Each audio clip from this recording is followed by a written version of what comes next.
Shalom, selamat siang Bapak Ibu Saudara yang dikasihi Tuhan Yesus Kristus. Selamat kita berjumpa kembali dalam renungan pada siang hari ini. Kiranya saudara semua ada dalam keadaan yang baik, penuh dengan semangat dalam menjalani tugas aktivitas saudara. Saat ini kita masuk dalam Injil Matius pasal yang ke-5. Dan kita akan membaca ayat yang ke-14. Tertulis demikian. Kamu adalah terang dunia. Kota yang terletak di atas gunung tidak mungkin tersembunyi. Dalam Injil Matius pasal yang ke-5, kita membaca tentang ucapan bahagia yang diperkatakan oleh Tuhan Yesus. Ini merupakan bagian dari pengajaran Tuhan Yesus di atas sebuah bukit. Lokasi dari bukit yang menjadi tempat di mana Tuhan Yesus berkhotbah pada saat itu, sekarang ini dikenal sebagai Bukit Ucapan Bahagia atau Mount of Beatitudes. Bukit ini terletak di daerah Galilea, yaitu di sekitar lereng barat laut Danau Galilea atau Danau Tiberias. Walaupun tidak memakai sound system yang canggih, tidak memakai speaker, tapi akustik alami yang ada di bukit ini membuat suara Tuhan Yesus dapat didengar oleh begitu banyak orang. Definisi bahagia yang dinyatakan oleh Tuhan Yesus ternyata berbeda dengan definisi bahagia yang umumnya ada dalam pikiran banyak orang pada waktu itu. Kebanyakan orang merasa bahagia itu berkaitan dengan hal-hal lahiriah yang terjadi, kesuksesan, keberhasilan. Tapi kebahagiaan dan keberkatan yang dinyatakan oleh Tuhan Yesus sungguh sangat berbeda. Intinya adalah orang yang berbahagia dan diberkati adalah orang yang senantiasa dekat kepada Tuhan, yang sungguh-sungguh percaya kepadanya. Dalam khotbahnya di bukit, Tuhan Yesus juga berbicara tentang setiap pribadi orang percaya yang berfungsi sebagai garam dan terang dunia. Saudara dan saya adalah garam dan terang bagi dunia ini. Dan oleh karena kitalah orang-orang percaya, bumi ini menjadi sesuatu yang menyenangkan hati Tuhan.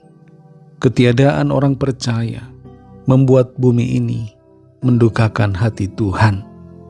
Fungsi garam dan terang adalah untuk membawa kemuliaan Tuhan.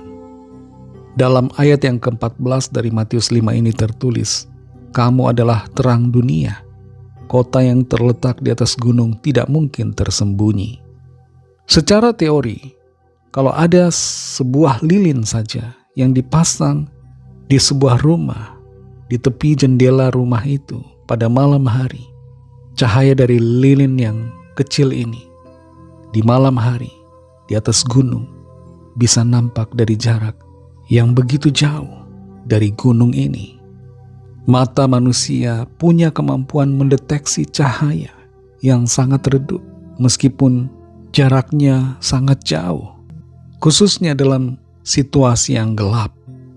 Apalagi sebuah kota dengan begitu banyak lampu di malam hari pasti tidak akan tersembunyi, melainkan sebaliknya pasti akan kelihatan.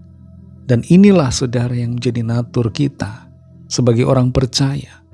Kehidupan kita akan nampak bagi orang-orang di sekitar kita. Kemuliaan Tuhan itu nampak melalui diri saudara dan saya, melalui sikap hidup kita yang berbeda dengan standar dunia ini. Jangan pernah menyembunyikan status dan identitas kita sebagai anak-anak Tuhan, tapi bercahayalah agar orang-orang di sekitar kita menjadi mengenal akan Tuhan. Di bagian selanjutnya dari pasal 5 ini, Tuhan Yesus memberikan pengajaran-pengajaran yang mempunyai nilai yang sangat mendalam melampaui hukum Taurat.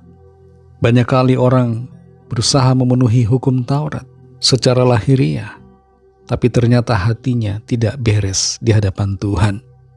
Tuhan Yesus menekankan pentingnya pemberesan hati, sehingga sikap hidup kita sungguh-sungguh berkenan di hadapan Tuhan. Hati yang dibereskan akan menghasilkan sikap yang juga beres. dan benar di hadapannya. Saudara yang dikasihi Tuhan, biarlah hidup kita selalu memancarkan kemuliaan Tuhan. Hidup kita dipenuhi dengan berkat kebahagiaan oleh karena hati kita yang telah dibereskan oleh kasih karunia Tuhan. Mari kita berdoa. Terima kasih Tuhan Yesus, kami mengucap syukur untuk berkat kemurahan-Mu. Tuhan sudah memberikan kami pengertian dari firman-Mu. Kami ini adalah anak-anak-Mu, dan kami adalah orang-orang yang berbahagia di dalam Tuhan. Tolong kami Tuhan supaya kami tidak menyembunyikan identitas kami sebagai anak-anak-Mu, tapi kami sungguh berfungsi sebagai garam dan terang bagi orang-orang di sekitar kami. Jamahlah hati kami Tuhan, supaya bersih, berkenan, dan menyenangkan hati-Mu Tuhan. Terima kasih Tuhan untuk firman-Mu, dan pimpin kami selalu Roh Kudus untuk senantiasa ada di dalam kebenaran-Mu, ya Bapa.